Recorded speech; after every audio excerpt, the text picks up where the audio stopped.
C'est une journée d'hiver froide et venteuse. Un homme quitte la chaleur de sa maison pour récupérer des branches de pin qui compléteront le décor des fêtes de Noël. Mais ce qu'il va découvrir va bientôt ébranler toute une communauté et les services de police locaux. Il était de notre devoir d'arrêter ce meurtrier pour que les gens reprennent le cours de leur vie. Elle marchait sur ce chemin en direction des toilettes et elle a remarqué un homme qui en sortait. Quelque chose clochait. Comment expliquer que cette femme est disparue? Pourquoi? On ne voulait pas que les gens pensent qu'il y avait un tueur en série en liberté. Pour le meurtrier, tuer était devenu un besoin. Ce morceau de peau contenait un indice précieux pour les enquêteurs. Tu peux me mentir à moi, mais pas à Dieu. Êtes-vous responsable de la mort d'une de ces femmes? Bonjour. Le 12 juin 1993, au cœur de l'hiver austral, le corps sans vie d'une jeune femme est découvert dans un parc de Frankston, une ville balnéaire du sud de l'Australie. En examinant la scène de crime, les inspecteurs comprennent aussitôt que les indices dont ils disposent ne leur permettront pas d'appréhender l'assassin sans avoir à mobiliser toutes les ressources de la police scientifique. Alors que les experts se mettent au travail, les habitants de la région se demandent avec angoisse si le meurtrier va frapper à nouveau. Chaque jour qui passe augmente la menace et peu à peu, le cauchemar s'installe. On nous a appelés vers 20 h environ. C'était vraiment une soirée abominable.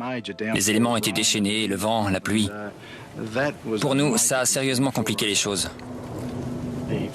Le risque de passer à côté d'indices et de preuves importantes était énorme dans une situation comme celle-ci. Les preuves biologiques qu'on aurait voulu retrouver étaient des échantillons sanguins et autres fluides corporels. Mais avec ces conditions météo, selon toute probabilité, on avait peu de chances d'en trouver. Le criminel ne pouvait pas espérer de meilleures conditions pour commettre ce meurtre. Ça a été vraiment difficile de réunir des preuves sur la scène du crime. La victime était une jeune fille. Elle était sur le dos et une branche très fine était posée sur elle. Je ne vois d'ailleurs aucune explication à la présence de cette branche. Ça ne servait pas à dissimuler le corps.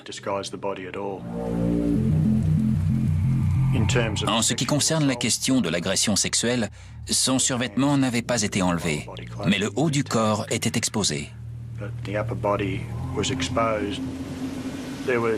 Il y avait des plaies importantes au niveau de la gorge qui, selon moi, à ce moment-là, étaient la cause du décès.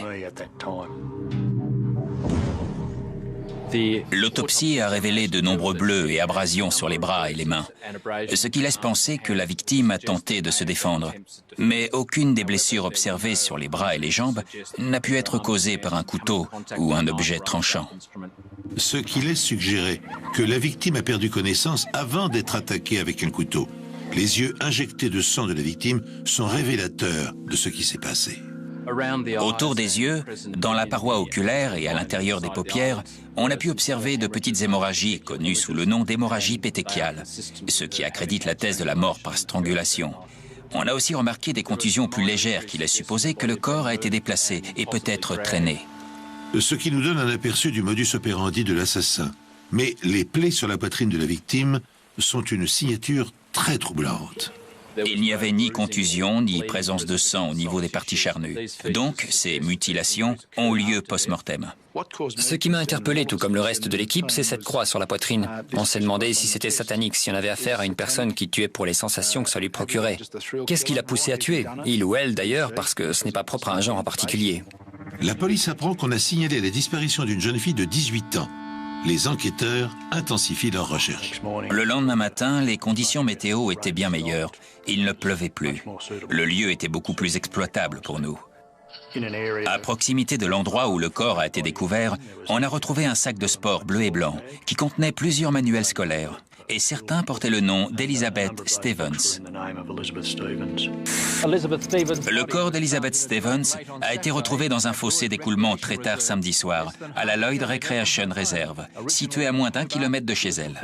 Originaire d'Hobart, elle était inscrite à Frankston et habitait chez son oncle à Long Warren. On ne pouvait pas croire qu'il s'agissait d'elle. On s'attendait à la voir passer la porte.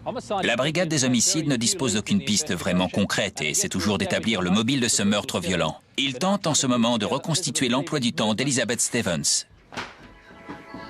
Reconstituer les dernières heures de la victime était d'une importance capitale pour l'enquête. On savait qu'elle avait laissé un mot à l'attention de son oncle et de sa tante disant qu'elle allait à la bibliothèque. Elle y a indiqué qu'elle rentrerait aux environs de 20 heures. On savait donc qu'elle s'était déplacée et qu'elle était allée vers le quartier des affaires de Frankston. On a pu établir qu'Elizabeth avait appelé sa sœur et qu'elle avait prévu d'aller la voir le lendemain. Et on sait que cet appel a été passé depuis le quartier des affaires. La police décide ensuite de s'adresser à la population. Dans l'une des maisons où les inspecteurs s'arrêtent, ils pensent avoir découvert une piste sérieuse. Pour toutes nos enquêtes, on fait appel à la coopération de la population. Les inspecteurs de police sont peu nombreux, contrairement aux citoyens de cette ville. La police espère que ce mannequin, habillé des mêmes vêtements qu'Elizabeth Stevens, la nuit de sa disparition, ravivera peut-être les souvenirs de ceux qui ont croisé la route de la jeune fille ce vendredi soir. On a distribué des tracts, établi des barrages à des endroits où on a installé des mannequins habillés comme la victime, ce qui nous a permis de trouver des témoins et de reconstituer l'emploi du temps d'Elizabeth. L'un des endroits où elle s'est rendue est un restaurant qui prépare des plats à emporter en plein centre-ville. On sait aussi qu'elle est passée par le TAFE College aux alentours de 19 h ce soir-là. Ensuite, tout n'est que supposition pour savoir comment elle est allée à l'endroit où elle a été retrouvée morte. Le bus est la solution la plus logique. A-t-elle été suivie par un client du restaurant, quelqu'un du bus? Tandis que les appels à témoins saturent le central téléphonique du commissariat, Charlie Vézina et son équipe poursuivent leur enquête de voisinage à la recherche du moindre indice. Et soudain, la réaction inattendue d'un homme mobilise l'attention des policiers. Aurait-il, par hasard, débusqué l'assassin? Dans une des maisons, le propriétaire nous a violemment claqué la porte au nez.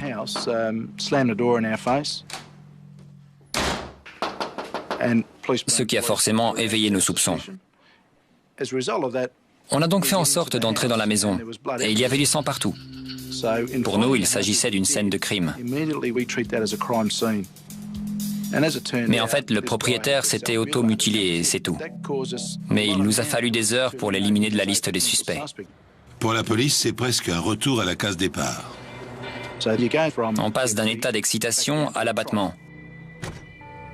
Et c'est peu de temps après qu'on a appris la disparition d'une jeune femme dans la région de Frankston. Plus d'une centaine de bénévoles ont rejoint la police qui s'est lancée à la recherche de Deborah Ann Frim. On est complètement dévastés. On a un petit garçon qui est né il y a 12 jours. On n'y arrive pas, c'est trop dur. Tous les témoignages disaient que Debbie était une mère aimante, si heureuse d'avoir son bébé.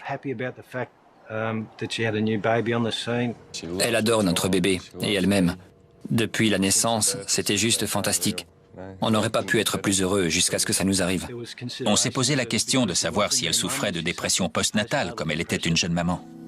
Mais cela semble improbable, et l'hypothèse est même rejetée par l'amie venue dîner chez elle la nuit où elle a disparu. Debbie s'est rendu compte qu'elle n'avait plus de lait, et elle lui a dit qu'elle allait en acheter dans une épicerie du coin. Elle a laissé le bébé à son amie pour aller en chercher, mais elle n'est jamais revenue. Évidemment, je me suis dit que quelque chose clochait. Comment expliquer que cette femme ait disparu? Pourquoi? Cette disparition prend rapidement une tournure tragique. La même nuit, à une station de là et 2 heures avant la disparition de Debbie, une autre jeune femme est agressée. Elle marchait sur ce chemin en direction des toilettes et elle a remarqué un homme qui en sortait, mais sans vraiment s'attarder sur lui. Mais ensuite, elle a senti quelqu'un dans son dos qui l'a agrippée. Ensuite, l'homme l'a menacée et lui a fait comprendre qu'il avait une arme ou un couteau, qu'il a appliqué contre sa tête. Rosa voulait qu'il prenne la bague de valeur qu'elle portait, mais il ne l'a pas fait. Elle a finalement réussi à le repousser et à s'enfuir. Elle s'est mise à courir le long de la route et il la poursuivait. Heureusement pour elle, une voiture s'est arrêtée. Rosa Toss échappe à son agresseur et rentre chez elle. Dans le même laps de temps, la police recherche toujours activement Debbie Freem, 22 ans. Un de mes collègues et moi, comme on savait que Debbie était sortie pour acheter du lait, on a décidé d'aller jeter un œil dans les épiceries du quartier. On revenait au commissariat quand j'ai remarqué une voiture grise qui correspondait à la description de celle de la jeune femme. C'était dans Madden Street, juste devant le bâtiment qu'on appelle, je crois, le Christian Life Center. Et il y avait un impact sur la voiture qui laissait penser qu'elle avait été accidentée. La police lance un appel à témoins pour savoir si un accident impliquant la voiture de Debbie Freem, retrouvée à 2 km de chez elle, aurait été signalé. D'après le mari de Debbie, il n'y avait pas de marque sur le capot quand il l'a garée jeudi soir. On a examiné la voiture, pris de nombreuses photos. Le mauvais temps approchait, alors il était impératif de déplacer le véhicule dès que possible. Donc, on l'a rapatrié au laboratoire de médecine légale pour approfondir nos recherches.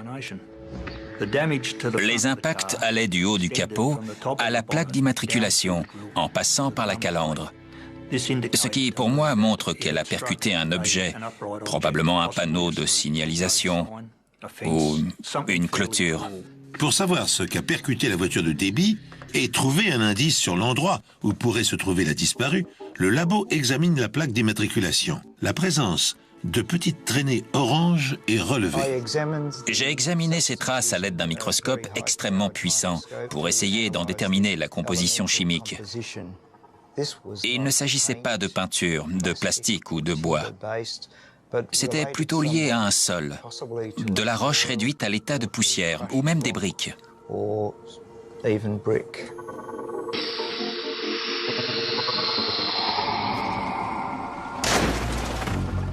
La voiture de Debbie a percuté un mur de briques. Des fragments sont restés incrustés dans le capot et la calandre. C'est l'hypothèse que retiennent les experts de la police scientifique. Pour autant, l'accident est-il survenu quand la jeune femme allait acheter son lait ou sur le chemin du retour? Comme ses courses et son portefeuille ont disparu, une autre question se pose. Était-elle au volant ou son agresseur conduisait-il la voiture à sa place? Et un détail va permettre de le déterminer. Quand j'ai examiné la voiture, j'ai remarqué que le siège conducteur était très incliné et reculé au maximum. Ça m'a laissé penser que quelqu'un plus grand que Debbie était au volant pour la garer sur Madden Street. Et j'ai trouvé des traces de sang sur des brins d'herbe sur le siège passager et d'autres traces de sang sur le siège conducteur. Ce sang est celui de Debbie Freem. Mais qui a conduit la voiture jusqu'à Madden Street? La jeune mère de famille est-elle toujours en vie? La police est arrivée à Carrum Downs, où le corps d'une jeune femme vient d'être retrouvé entre Wedge Road et Thompson's Road. Taylor's Road est une route qui n'est pas encore goudronnée. Il y a des champs de part et d'autre. Et le corps a été découvert entre des arbres et une clôture de barbelés. On a tout de suite supposé que c'était celui de Debbie Freem, disparu depuis plusieurs jours, et dont la voiture avait été retrouvée sur Madden Street, à Frankston. Les habitants à proximité de Seaford et Frankston vivent dans la terreur depuis ce second meurtre en quelques semaines. Le cadavre de Deborah Ann Freem a été découvert à proximité d'un chemin de terre à Carrum Downs, à 10 km de son domicile. Malheureusement, aucun indice sur la scène de crime n'est venu nous éclairer sur l'identité du meurtrier. On était toujours dans le flou le plus total à ce stade de l'enquête. Mais si la police ne relève aucun indice sur le tueur, il a pourtant laissé des signes révélateurs sur son passage. Des signes qui le relient au meurtre d'Elizabeth Stevens, dont le corps a été découvert un mois plus tôt. Le corps de la victime était recouvert de branches. Et même si je ne suis pas allé là où le cadavre d'Elizabeth Stevens a été découvert, je savais qu'on avait également relevé la présence de branches sur elle. Sur l'herbe, tout près de l'endroit où le corps de Debbie était caché, il y avait une grande quantité de sang, ce qui pour moi veut dire qu'elle a été tuée puis cachée. Sa robe était relevée pratiquement jusqu'à la taille, mais ses sous-vêtements étaient intacts, tout comme Elizabeth Stevens.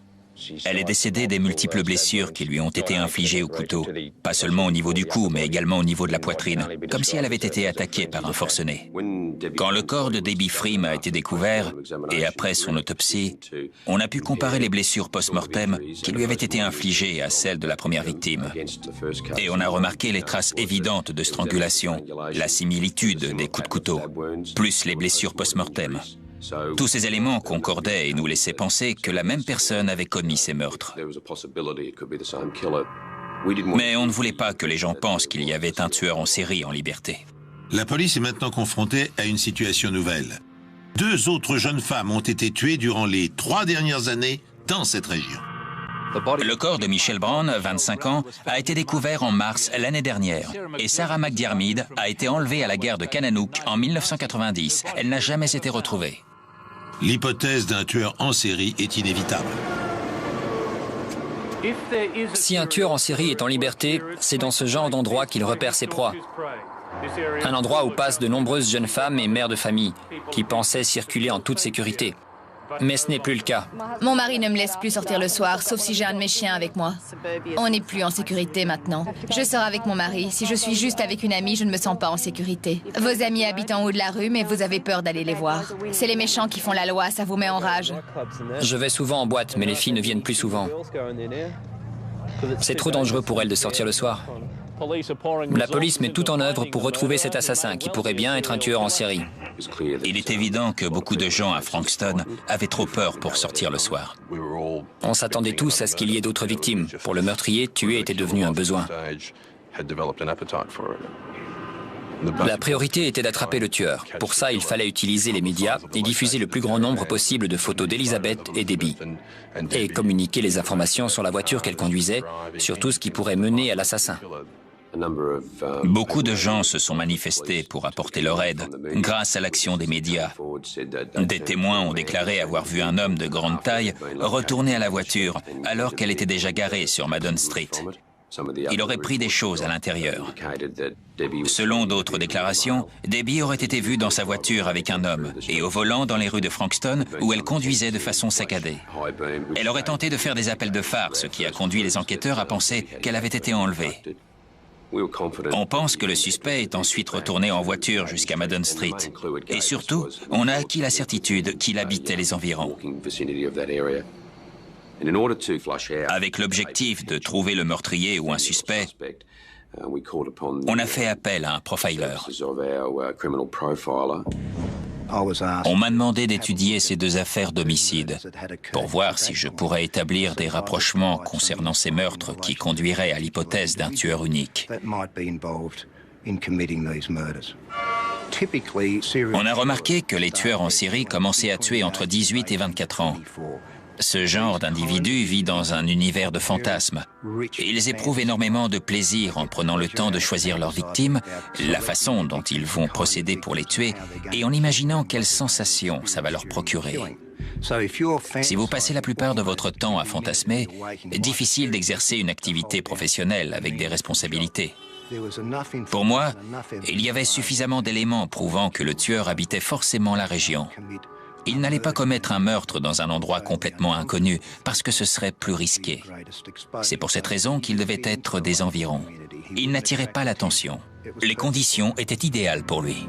En tenant compte des analyses du profiler, la police de Frankston délimite rapidement un périmètre d'investigation. C'est là, pense-t-il, que le tueur doit se terrer. Tandis que chaque maison est passée au peigne fin et que leurs occupants sont minutieusement interrogés, un nouveau drame frappe de plein fouet la communauté. Une autre jeune fille a disparu. En moins de 8 semaines, 2 jeunes femmes sont assassinées. 2 meurtres violents et très semblables. La police ne dispose que de peu d'indices, mais n'hésite pas à déployer des forces supplémentaires pour prévenir les habitants du danger, tout particulièrement la nuit. Mais on apprend soudain la disparition d'une lycéenne de 17 ans, Nathalie Russell. D'habitude, Nathalie va au lycée à vélo. Mais comme il pleuvait, j'ai décidé de l'accompagner. Je l'ai déposée en lui disant, comme souvent, « Appelle-moi si tu veux que je vienne te chercher ». Elle n'a pas appelé. Alors j'ai pensé qu'elle était allée en ville, ce qu'elle faisait souvent. Mais quand le bus est arrivé à 18h15, Nathalie n'était pas dedans. J'ai commencé à m'inquiéter. Le bus suivant est arrivé un peu après 19h et quand j'ai vu qu'elle n'en descendait pas non plus, j'ai dit à Brian, « Il se passe quelque chose. » Je me suis présenté chez monsieur et madame Russell. Je me souviens que madame Russell était très nerveuse. Elle se tordait les mains. Je pense qu'elle se disait que quelque chose de terrible avait dû arriver. C'est d'ailleurs ce qu'on s'est tous dit cette nuit-là. On avait une photo de la jeune fille. On a aussi pris la description des vêtements qu'elle portait ce jour-là et on a noté sa taille et la couleur de ses cheveux. Et on a tout de suite demandé aux parents si elle avait appelé une amie, quelqu'un. Mais personne ne l'avait vue depuis la fin des cours. Pour se rendre au lycée, Nathalie a le choix entre la route classique et une piste cyclable enclavée entre deux terrains de golf. C'est en fait un raccourci que prennent souvent les élèves pour rentrer chez eux. Et c'est l'endroit logique pour commencer les recherches. On est arrivé à un endroit où il y avait un énorme trou dans le grillage, juste à côté d'un poteau métallique. La première chose que j'ai remarqué, c'est qu'il y avait des empreintes laissées dans le sang sur ce poteau. Et en avançant vers les buissons, j'ai vu un sac de cours identique à celui que tous les lycéens portent. Et quand j'ai regardé de l'autre côté, j'ai vu des collants et l'uniforme du lycée. Et tout le monde s'est tout de suite dit qu'il s'agissait de Nathalie. J'ai demandé s'il s'agissait d'une jeune fille. On m'a répondu oui. J'ai demandé si elle portait un uniforme. On m'a encore dit oui. J'ai dit celui du John Paul College. Encore un oui. Et là, je leur ai dit, ça ne peut pas être Nathalie. Elle est forte. Elle ne se serait pas laissée faire. Elle n'aurait laissé personne lui faire du mal. Ce que je peux dire pour avoir été sur la scène du crime, c'est que Nathalie s'est beaucoup débattue. Elle a vraiment essayé de repousser son agresseur. Toute l'herbe était quasiment arrachée à l'endroit où elle a été retrouvée. Elle a certainement tout tenté. Malheureusement, il était plus fort qu'elle. Le corps de Nathalie Russell, une lycéenne de 17 ans, a été découvert à 21h la nuit dernière, un peu plus de 2 heures après le début des recherches intensives menées par la police dans la région. Ce meurtre survient après celui de Deborah Frim, il y a 3 semaines, et celui d'Elizabeth Stevens, le 12 juin. Les enquêteurs confirment qu'elle est décédée des multiples coups de couteau portés à la poitrine et cherchent actuellement à mettre en évidence des points communs entre les meurtres. Comme pour les 2 autres victimes, on a remarqué des ressemblances évidentes. Mais dans ce cas-là, la différence la plus marquante, c'est que l'assassin a pris plus de risques. Et il avait clairement décidé de ne pas attendre la nuit pour frapper. Le fait d'avoir fait un trou dans la clôture lui permettait facilement de sauter sur n'importe quelle personne passant par là pour l'attirer de l'autre côté, sans oublier le chemin qu'il a utilisé. C'est vraiment très osé d'agir comme ça. Dès le lendemain matin, les experts de la police scientifique ratissent la scène de crime à la recherche du moindre indice. Le tueur en série a-t-il cette fois commis une erreur? Les policiers vont-ils parvenir à exploiter une marque, une indication, un résidu? Vont-ils enfin retrouver sa trace, l'identifier et mettre un terme à l'hécatombe?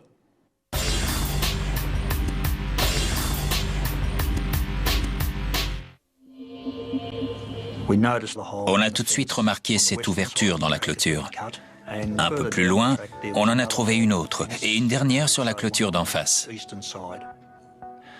J'ai aussi récupéré des morceaux de grillage qui s'étaient détachés de la clôture. Et ça, c'était un élément très important, parce que le fait de trouver quel outil avait permis de faire ce trou nous donnerait des indices sur la scène du crime. Pour ce qui est du trou situé au nord du chemin, on a trouvé une grande quantité de sang sur un des poteaux. Le fait que ce soit celui de l'assassin était une possibilité, mais c'était peut-être celui de Nathalie. Cette ouverture dans la clôture donnait sur un endroit plein de végétation, où on a retrouvé le corps de la victime. On a retrouvé un genre de lanière en cuir, très semblable à celle que l'on fixe à des jumelles. Et il y avait du sang dessus. Et si on les avait utilisées pour étrangler la victime, elles auraient cassé. Et c'est précisément ce qui est arrivé. Le rapport d'autopsie fournit lui aussi des pistes sérieuses. Dans la plus grave des lésions au niveau du cou, on a retrouvé un morceau de peau de 2,7 cm sur un demi-centimètre. On a procédé à une analyse plus poussée. On y a relevé des stries, ce qui laisse suggérer que cette peau provient d'une main. Et apparemment, pas de celle de Nathalie. Ce morceau de peau allait devenir un indice précieux pour les enquêteurs. Des tests ADN allaient nous permettre de faire un rapprochement entre la scène de crime et l'assassin. C'était le lien entre Nathalie et son agresseur. Police et bénévoles sont toujours à la recherche d'indices. Des dizaines de golfeurs ont été privés de parcours aujourd'hui, un périmètre de 3 km² ayant été bouclé. Nous sommes disposés à entendre toute personne ayant aperçu quelqu'un, en particulier un homme, rôdant autour des terrains de golf. Et c'est un jeune agent fraîchement diplômé de l'académie de police qui va répondre à cet appel. Il détient la pièce manquante qui fait cruellement défaut aux enquêteurs. D'après le profiler, le tueur aurait entre 18 et 24 ans, serait sans emploi et habiterait les environs. La police se lance dans une opération de porte-à-porte dans un quartier ciblé, celui où l'assassin résiderait. Plus de 150 inspecteurs de tous les services de police confondus sont mobilisés dans la région de Frankston pour le début de l'opération baptisée Pulsar. L'inspecteur Wilson va bientôt découvrir une piste intéressante. 2 jeunes agents de police ont fait leur rapport et signalé un incident pour lequel on leur avait demandé de se déplacer la veille, le jour où Nathalie Russell avait disparu. On nous a demandé d'aller à Sky Road, dans la localité de Frankston, où un véhicule suspect avait été signalé. C'était une Toyota Corolla jaune. La voiture est garée face à la piste cyclable qu'utilisent tous les lycéens, y compris Nathalie. C'est une employée de la poste qui l'a signalée à la police. C'était vendredi vers 15h et j'avais presque terminé ma tournée. C'était bientôt la fin des cours et j'ai remarqué cette voiture qui n'avait pas de plaque. Il y avait un type dans la voiture. Il avait les bras croisés et après j'ai vu qu'il essayait de se cacher derrière le volant. J'ai continué ma tournée jusqu'à une maison où les propriétaires étaient là. Je le savais. C'est de là que j'ai appelé la police. Quand on est arrivé, il n'y avait personne dans ou à côté de la voiture. Pas de plaque d'immatriculation non plus. Et on a remarqué que sur la carte grise du pare-brise, il y avait un numéro provisoire. On a relevé ce numéro. Ensuite, on a décidé de faire le tour de quelques maisons situées du même côté que le trottoir où était garée la voiture. Un petit travail de recherche. Mais ça n'a rien donné de concluant. Alors on a vérifié une dernière fois qu'on avait tous les éléments concernant le véhicule et on est parti. Le lendemain, ils ont fait leur rapport concernant ce véhicule et ça nous a permis de vraiment avancer dans l'enquête. Ça m'a donné confiance pour 2 raisons. Cette personne était sur les lieux quand le meurtre s'est produit. Donc, on était en présence soit d'un témoin capital, soit d'un suspect très sérieux. La voiture est immatriculée au nom de Paul Charles Denyer. Denyer habite au cœur de la zone ciblée par la police et par le profiler. Le cauchemar qui hante les habitants de Frankston est-il sur le point de s'achever? L'assassin va-t-il être identifié? Les chances sont minces, car au premier abord, Denyer n'a pas le profil d'un tueur en série. On a frappé à sa porte et Paul nous a invités à entrer. Il semblait plutôt détendu. Il s'est montré très coopératif, notamment dans ses réponses à nos questions. J'ai remarqué qu'il avait plusieurs coupures sur les mains. J'ai fini par lui demander de se présenter au commissariat de Frankston. Vous n'êtes pas tenu de dire ou faire quoi que ce soit, mais ce que vous direz ou ferez pourra être retenu contre vous. Vous comprenez? Oui. Âge et lieu de naissance? J'ai 21 ans, je suis né le 14 avril 1972. Vous êtes citoyen australien? Oui. Une activité salariée? Non, sans emploi en ce moment. Ce qu'on aimerait maintenant, Paul, c'est que vous nous disiez ce que vous avez fait depuis hier matin pour commencer. Je me suis levé vers 7h30, 8h moins 20, 7h30 ou 8h moins 20. Pendant l'interrogatoire, Paul Denyer s'est montré très cohérent par rapport aux réponses qu'il nous avait déjà données chez lui. Et en redescendant Caringle Drive, j'ai remarqué que la voiture chauffait vraiment. C'est pour ça que je me suis arrêté à Sky Road. Et juste à côté, c'est là qu'il y a un terrain de golf. Je me suis arrêté pour regarder sous le capot de la voiture et j'ai vu que quelque chose s'était desserré. Cet après-midi, chez vous, j'ai remarqué que vous aviez des coupures sur les mains. Pourriez-vous les poser à plat sur ce bureau, s'il vous plaît? C'est une longue estafilade ici. Vous pouvez nous dire comment et quand c'est arrivé? Hier, en regardant la voiture. Et comment exactement? Le ventilateur tourne dans ce sens. Moi, je me tenais devant la voiture avec ce ventilo qui tourne. Et là, il y a l'alternateur. Et en dessous, il y a des câbles sous le radiateur. Et il y avait un câble sur le dessus que j'avais installé pour un phare. Et c'est sûrement quand je m'en suis approché que le ventilateur m'a touché. Mais pourquoi avoir laissé le contact pour vous occuper du radiateur? Je ne suis pas très doué, en fait. Pendant que Paul Denyer détaille son emploi du temps, son appartement est fouillé. Je me suis rendu chez lui et j'ai participé à l'ensemble de l'opération. Demande de mandat, fouille des lieux et découverte des preuves. Les enquêteurs mettent la main sur des couteaux et plusieurs vêtements suspects. Dans la voiture, ils trouvent une paire de jumelles sans lanière et parmi ces nombreux outils, des pinces. Ça a forcément renforcé nos convictions. Rien à voir avec l'impression qu'on avait eue quand ce type nous avait claqué la porte au nez. Cette fois-ci, on savait qu'on était en présence d'un vrai suspect. Pour en avoir une confirmation scientifique, les pinces sont déposées au laboratoire médico-légal. Elles sont utilisées pour couper du fil de fer barbelé. Chaque paire de pinces laisse une marque bien distincte lorsqu'elle est utilisée pour couper, comparable aux empreintes digitales chez l'homme. Toute trace d'usure, toute imperfection sur les lames se reporte sur le fil qu'elle coupe. Ces tests en laboratoire sous microscope révèlent que les marques laissées sur le fil de fer barbelé sont identiques à celles de la clôture sur la scène de crime. Savez-vous qu'une jeune fille a été assassinée à Frankston? Oui. On est samedi aujourd'hui. Quand l'avez-vous appris? J'ai vu des voitures de police arriver ce matin quand j'arrivais sur Sky Road. Il y avait des bénévoles aussi. Pardon, vous avez vu les bénévoles et tout le reste sur Sky Road? Oui. Ils avaient mis des bandes blanches pour barrer la route. Je vous ai vu, vous. Quoi, moi? Oui, vous. Avec un autre type. Et que faisiez-vous à ce moment-là? Où alliez-vous ou que faisiez-vous? À chaque fois, il semblait capable de fournir une bonne réponse.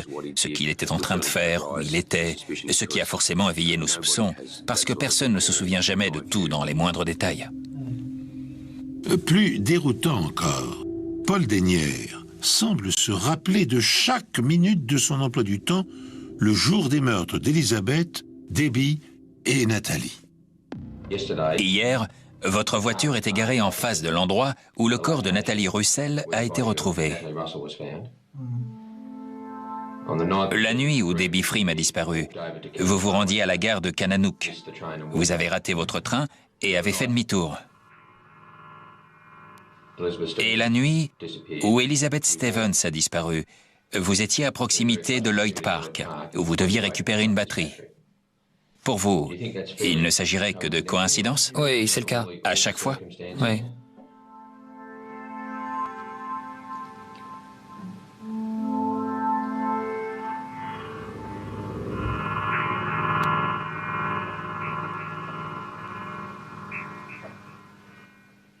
Êtes-vous responsable de la mort d'une de ces femmes? Non.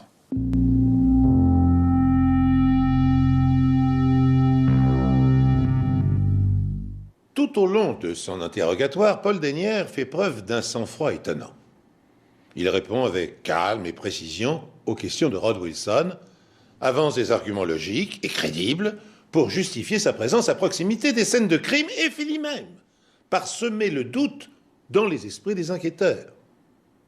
En dernier ressort, le policier lui demande de se soumettre à une comparaison d'échantillons d'ADN. Un test imparable, fiable, à plus de 99%. Et cette proposition fait basculer l'interrogatoire et désorganise complètement le système de défense du suspect. La police continue d'interroger le suspect principal, Paul Charles Danière. Sa voiture était garée à proximité de l'endroit où le corps de Nathalie Russell a été découvert. Dans son appartement ont été retrouvés des éléments permettant de le relier à la scène de crime. Et sur ses mains, on relève la présence de coupures suspectes. On a besoin d'effectuer un prélèvement sanguin pour confirmer ou infirmer votre implication dans ces meurtres. On lui a demandé d'effectuer un prélèvement ainsi que l'autorisation de prélever d'autres tissus pour les comparer à ceux trouvés sur Nathalie Russell. C'était le seul moyen de le relier au meurtre. On va faire une pause. Vous voulez un café ou un verre d'eau?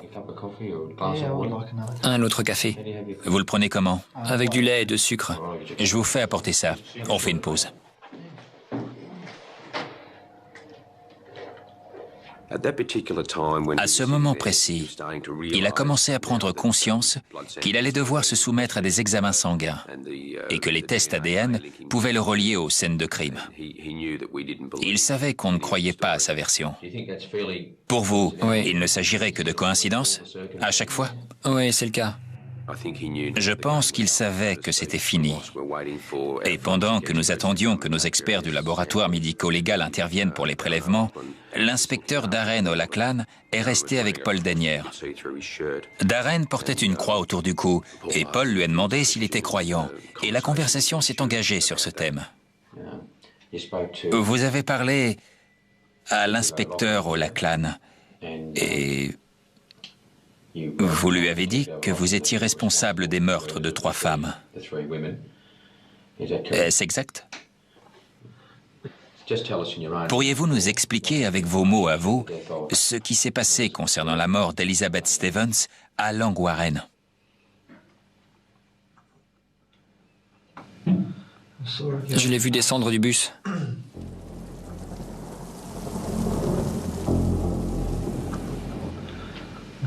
Je l'ai suivi. J'ai mis ma main gauche sur sa bouche, comme ça, et braqué un revolver sur sa tête, comme ça. J'ai commencé à l'étouffer avec mes mains. Et elle a fini par s'évanouir au bout d'un moment. Après, j'ai sorti un couteau. Et ensuite, j'ai traîné son corps là où on l'a découvert. Et j'ai mis 2 branches d'arbres sur elle. Pouvez-vous me dire pourquoi vous l'avez agressée cette nuit-là? Parce que c'est juste que j'ai ressenti cette envie. Quel genre d'envie? Vous pouvez être plus précis? J'ai eu envie de tuer. À partir du moment où il a admis les faits, il n'a absolument pas cherché à dissimuler quoi que ce soit. Il était évident qu'il voulait nous raconter tout ce qui s'était passé. Dites-nous ce qui est arrivé. La voiture était garée là. On parle de celle de Debbie Frim? Oui, une Nissan Pulsar. Je marchais dans cette rue. Je l'ai vue descendre de voiture. Elle est entrée dans cette épicerie et moi je suis monté à l'arrière. La voiture était garée juste en face, ce qui fait que je pouvais la voir d'où j'étais. Pourquoi l'avoir choisie, elle? J'ai ressenti le besoin de le faire à ce moment-là. Et ensuite, que s'est-il passé? Elle est ressortie. Je l'entendais avancer vers la voiture et moi j'étais caché à l'arrière. Elle est remontée en voiture sans me voir. Elle a commencé à manœuvrer pour faire demi-tour. C'est là que j'ai sorti un revolver. Elle a foncé dans ce mur. Elle l'a percuté où? Ici, je crois. D'où l'impact sur le capot. Et après, vous avez pris la direction de Kananook Avenue? Il était complètement détaché de tout ça, comme si cela n'était jamais arrivé. Il racontait les choses avec beaucoup de froideur. Il conduit Debbie vers Taylor Road. Il tente d'abord de l'étrangler avant de la poignarder, tout comme Elizabeth Stevens. J'ai traîné son corps sur 1 mètre environ vers les arbres et je l'ai laissé contre la clôture où on l'a retrouvé. Après, j'ai cassé 2 branches de l'arbre le plus proche et je les ai posées sur elle. Je suis remonté en voiture, j'ai réglé le siège parce qu'elle était beaucoup plus petite que moi et j'ai pris la direction de Madden Street. Pourquoi Madden Street? Ni trop près, ni trop loin de chez moi. Le lendemain, plusieurs témoins décrivent un homme ressemblant à Paul Dennière qui serait retourné à la voiture de Debbie pour récupérer ses courses et son portefeuille. Je voulais connaître son nom et voir ce que contenait son portefeuille. Je l'ai enterré sur le terrain de golf. Vous pouvez nous montrer où exactement? Oui, avec précision. Comment allez-vous le retrouver? Je le retrouverai. Vous nous avez conduits jusqu'ici, jusqu'à l'ouverture faite dans le grillage. Et c'est donc par là que vous avez enterré le portefeuille? Il creusait avec un peu d'acharnement, et on avait presque envie de lui dire de ne plus rien faire, que de toute façon on allait le retrouver. Mais il ne pouvait pas s'en empêcher. Comme pour nous prouver qu'il disait vrai. Il avait peur qu'on ne le croie pas.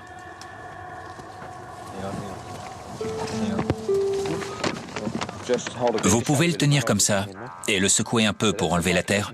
C'est donc là que vous l'aviez enterré. Il appartient à... Debbie Frim. 3 semaines plus tard, la police et l'assassin retournent sur les lieux. Vous pouvez nous parler de ça? Ce jour-là, j'étais venu ici plutôt pour faire des trous dans le grillage. Avec quoi? Des pinces. J'étais installé ici et j'ai regardé Nathalie Russell arriver. Je suis passé par cette ouverture et j'ai attendu caché derrière les arbres. Jusqu'à ce qu'elle arrive à cette hauteur et prenne cette direction. Quand elle s'est retrouvée 10 mètres plus bas environ, je suis sorti de ma cachette. Nous reprenons le même parcours. Vous restiez à la même distance derrière elle? Non, je me rapprochais petit à petit. Je marchais sur l'herbe, comme ça, pour éviter de faire du bruit.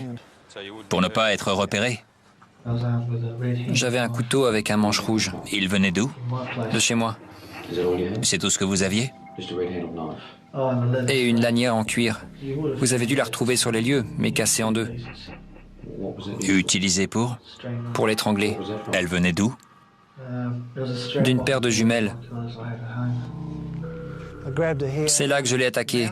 J'ai mis ma main sur sa bouche, ma main gauche, comme ça. Et je l'ai emmené ici. Il n'éprouve absolument aucun remords pour ce qu'il a fait. La sincérité de sa confession est terrifiante, et la façon dont il a décrit ce qu'il a fait à ses victimes, sans montrer la moindre émotion, c'est pénétrer dans un univers effroyable. Pourquoi l'a tué?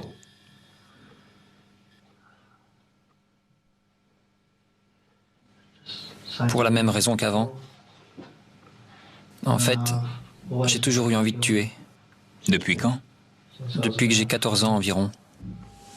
Paul Dennière reconnaît avoir assassiné 3 jeunes femmes et décrit les meurtres sans la moindre émotion. Mais il admet également avoir agressé Rosa Toss la nuit où il a tué Debbie Frim. C'est arrivé plusieurs semaines après Elizabeth Stevens? Oui, j'étais dans cet état comme tous les jours. Et cette pulsion est devenue plus forte jusqu'à ce que j'en arrive là. Vous aviez la même arme? Oui, la même. C'est celle que vous aviez quand vous avez agressé Elizabeth Stevens? Oui, c'est celle-là. La même pour Deborah Frim? Oui. La même pour la jeune femme de Seaford? Oui.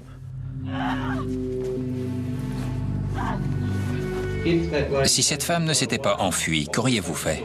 Je l'aurais tuée. Rosa n'est pas la seule à avoir échappé au tueur. Ça fait plusieurs années que je repère des femmes comme ça, à Frankston. J'attendais juste l'opportunité de passer à l'acte, le bon moment.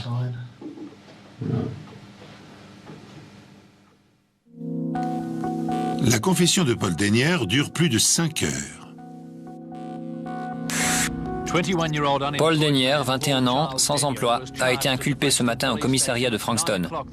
Le périmètre avait été sécurisé lorsque l'accusé a quitté le poste dans un véhicule escorté par une seconde voiture de police. Quand j'ai rejoint mes collègues dans la salle des opérations, je peux vous assurer que le sentiment de satisfaction était palpable. On était tous soulagés, contents d'avoir attrapé le coupable. Tout le monde y allait de son petit commentaire. Ça tient à l'implication de chacun, au temps consacré à l'enquête, aux malheureuses victimes. Notre satisfaction était manifeste.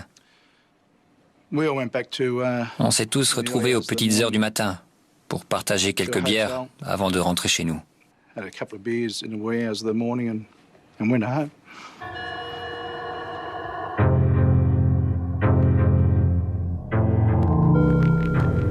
Quand tout a été terminé, il s'est levé, il s'est avancé vers moi, il est resté devant moi et il a juste dit « Je suis désolé ». Et je me suis dit « Tu peux me mentir à moi, mais pas à Dieu ». Une fois le jugement rendu, la presse révèle des pans entiers de la pitoyable existence de Paul Dennière. On apprend ainsi que le profil de l'assassin coïncide en tout point avec celui d'un tueur en série tel que les décrivent les manuels de criminologie. Issu d'une famille violente, fraîchement immigrée en Australie, Dennière est un enfant obèse, introverti, solitaire. Très jeune, il fait une chute et subit un traumatisme crânien. Puis, il est victime d'abus sexuels que lui inflige son frère aîné. Il témoigne ensuite d'un goût maniaque pour les couteaux, les pistolets qu'il confectionne jusqu'à l'obsession.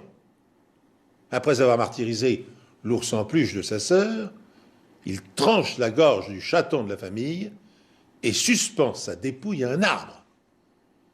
À l'âge de 13 ans, il vole une voiture. 2 ans plus tard, il est jugé pour avoir obligé un camarade à se masturber devant des enfants. Et l'escalade se poursuit, inexorable, terrifiante. Devenu adulte, il s'attaque à 2 chèvres dans le champ voisin de son travail qu'il dépece avec sauvagerie. Dès lors, plus rien ne semble pouvoir l'arrêter. Devenu asocial, il se fait licencier des emplois subalternes qu'il occupe. Enfin, en 1992, un an avant les meurtres, il cambriole l'appartement de ses voisins, détruit leur mobilier, lacère leurs vêtements, tue la chatte et ses chatons, les découpe en morceaux et éparpille leurs entrailles sur les murs. Que pouvait-il advenir d'un être à ce point pervers et perturbé? Seuls des soins psychiatriques appropriés auraient pu, peut-être, stopper le monstre avant qu'il ne s'en prenne à des jeunes filles. Pour nous, ça a vraiment été un énorme choc. Après avoir fait subir ces choses horribles à ces jeunes femmes, le fait que le tribunal n'ait prononcé qu'une peine de 30 ans pour 3 meurtres, c'est scandaleux.